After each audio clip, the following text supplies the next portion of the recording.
ਜਹਾਨਿਆਂ ਦੇ ਨਵਾਂ ਇਲਾਕੇ ਠੱਠਾ ਸਾਦਿਕਾਬਾਦ ਵਿੱਚ ਸੀਵਰੇਜ ਸਿਸਟਮ ਨਾਕਾਮ ਹੋ ਗਿਆ। ਪਾਣੀ ਲੋਕਾਂ ਤੇ ਘਰ ਦਾਖਲ ਹੋ ਰਿਹਾ ਹੈ ਤੇ ਤਾਫੁਨ ਦੀ ਵਜ੍ਹਾ ਤੋਂ ਬਿਮਾਰੀਆਂ ਫੈਲ ਰਹੀਆਂ ਨੇ। ਤਫਸੀਲ ਦੱਸ ਰਹੇ ਨੇ ਜਹਾਨਿਆ ਤੋਂ ਅਬਦੁਲ ਰਹਿਮਾਨ ਸ਼ਾਨ शेख।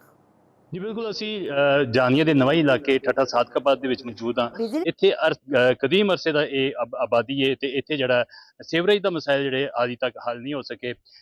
ਗੰਦਾ ਪਾਣੀ ਗਲੀ ਮੁਹੱਲਿਆਂ ਦੇ ਵਿੱਚ ਜਮ੍ਹਾਂ ਹੈ ਔਰ ਘਰਾਂ ਦੇ ਵਿੱਚ ਜਿਹੜਾ ਉਹ ਦਾਖਲ ਹੋ ਰਿਹਾ ਤੇ ਇੱਥੇ ਬੱਚੇ ਜਿਹੜੇ ਔਰ ਖਵਾतीन और बुजुर्ग ਜਿਹੜੇ ਉਹ ਸਰਾਪਾ एहतजाज ने ਉਹਨਾਂ ਨਾਲ ਗੱਲ ਕਰਨੇ ਉਹਨਾਂ ਨੂੰ ਪੁੱਛਨੇ ਵੀ ਉਹਨਾਂ ਨੂੰ ਕੀ ਮਸਲਾ। हमारे मसाइल ये हैं कि हमारे यहाँ पे इतनी बदबू है दिन रात, और यहाँ पे जो सीवरेज का सिस्टम है वो बिल्कुल नकारा है। और यहाँ पे कई एकड़ तक देखिए गंदा पानी, जो कि हमारे घरों के तकरीबन 5 फुट फासले पे ये गंदा पानी खड़ा हुआ है, ठीक है ना।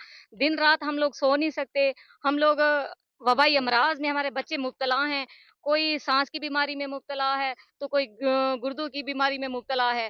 तो हमारी सीएम पंजाब और जिला इंतजामिया से अपील है कि वो हमारे मसले को आए देखें और इसको हल करें। और डीसी साहब से भी हम लोग अपील करते हैं कि ये उनका इलाका है वो भी देखें, ताकि हर इदारा अपनी जिम्मेदारी अदा करे और ये हमारा मसला हल हो सके। ਤੁਸੀਂ ਸੁਣਿਆ ਇਹ ਦਰੀਨਾ ਮਸਲਾ ਹੈ ਜਾਨੀਆਂ ਦਾ।